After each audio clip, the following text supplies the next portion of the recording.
माँ दुर्गा को सर्वप्रथम शैलपुत्री के रूप में पूजा जाता है।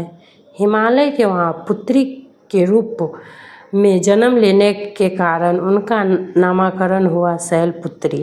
इनका वाहन वृषभ है, इसीलिए यह देवी वृषारूढ़ा के नाम से भी जानी जाती है।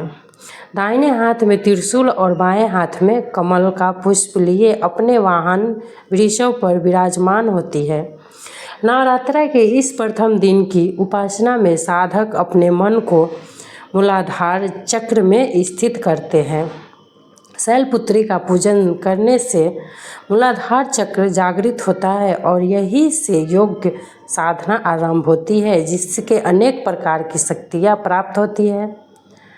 नंदिनी नामक वृषभ पर सवार शैलपुत्री के दाहिने हाथ में त्रिशूल और बाएं हाथ में कमल का पुष्प है।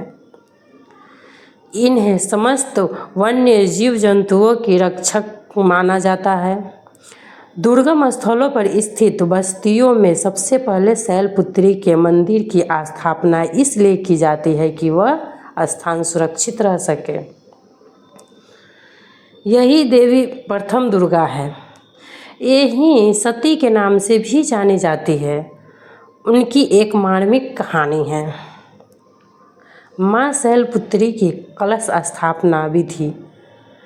नवरात्रा का प्रारंभ आश्विन अथवा चैत्र शुक्ल पक्ष की प्रतिपदा तिथि को कलश स्थापना के साथ होता है।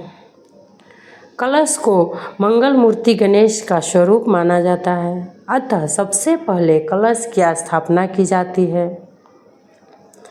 कलश स्थापना के लिए भूमि को सिक्त यानी शुद्ध किया जाता है। भूमि की शुद्धि के लिए देसी गाय के गोबर और गंगाजल से भूमि को लीपा जाता है। माँ शैलपुत्री पूजा विधि। शारदीय नवरात्रा पर कलश स्थापना के साथ ही माँ दुर्गा की पूजा शुरू की जाती है। पहले दिन माँ दुर्गा के पहले स्वरूप शैलपुत्री की पूजा होती है। दुर्गा को मातृशक्ति यानी स्नेह, करुणा और ममता का स्वरूप मानकर हम पूजते हैं। अतः इनकी पूजा में सभी तिथियों, नदियों, समुद्रों, नवग्रहों, दिक्पालों, दिशाओं, नगर देवता, ग्राम देवता सहित सभी योगिनियों को भी आमंत्रित किया जाता है और कलश में उन्हें विराजने हेतु प्रार्थना सहित उनका आवाहन किया जाता है। कलश में सप्तमृत्तिका यानी 7 प्रकार की मिट्टी, सुपारी, मुद्रा, सादर भेंट किया जाता है और 5 प्रकार के पल्लव से कलश को सुशोभित किया जाता है। इस कलश के नीचे 7 प्रकार के अनाज और जौ बोए जाते हैं, जिन्हें 10वीं तिथि को काटा जाता है और इसे सभी देवी देवता की पूजा होती है।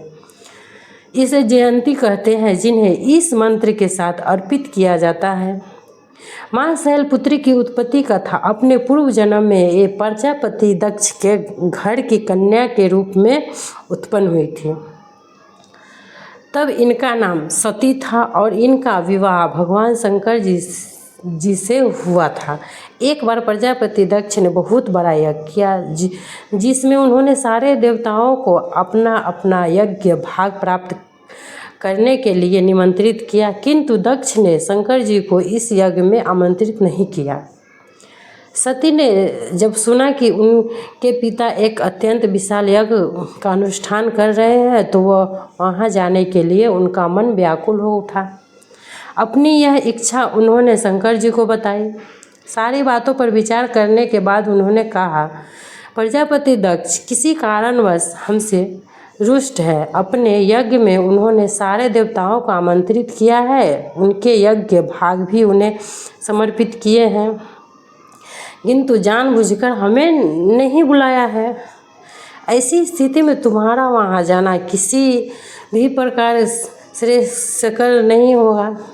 शंकर जी के इस उपदेश से सती को कोई बोध नहीं हुआ और पिता का यज्ञ देखने, माता बहनों से मिलने की इनकी व्यग्रता किसी भी प्रकार कम न हुई।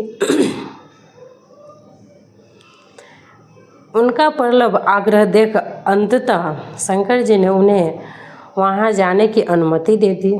सती ने पिता के घर पहुंचकर देखा कि कोई भी उनके आदर और प्रेम के साथ बात नहीं कर रहा है। सारे लोग मुंह फेरे हुए हैं।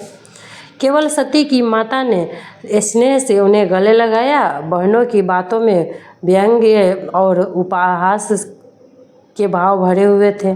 परिजनों के इस व्यवहार से सती के मन को बहुत क्लेश पहुंचा। सती ने जब देखा कि वहाँ चतुर्दिक भगवान शंकर जी के प्रति तिरस्कार का भाव भरा हुआ है और दक्ष ने भी उनके प्रति कुछ अपमानजनक वचन कहे, यह देखकर सती का हृदय क्षोभ, ग्लानि और क्रोध से संतप्त हो उठा और उन्होंने सोचा, भगवान शंकर जी की बात न मान यहाँ आकर मैंने बहुत बड़ी भूल की है। सती अपने पति भगवान शंकर जी का अपमान न सह सकी और उन्होंने उस रूप को तत्क्षण वह योगिनी द्वारा भस्म कर दिया। ब्रजपात के समान इस दुखद समाचार को सुन शंकर जी ने अति क्रुद्ध होकर अपने गणों के भेजकर दक्ष के यज्ञ का पुण्यातः विध्वंस करा दिया। सती ने योगिनी द्वारा अपने शरीर को भस्म कर अगले जन्म में शैलराज हिमालय की पुत्री है रूप में जन्म लिया। इस बार शैलपुत्री नाम से विख्यात हुई। पार्वती, हेमवती भी इन्हीं के नाम हैं। उपनिषद की कथा के अनुसार इन्होंने हेमवती स्वरूप से देवताओं का गर्व भजन किया था। शैलपुत्री देवी का विवाह भी शंकर जी से ही हुआ। पूर्व जन्म की ही भांति वे इस बार भी शिव जी की ही अर्धांगिनी बनी। 9 दुर्गाओं में प्रथम शैलपुत्री दुर्गा का महत्व और शक्तियाँ अनंत है।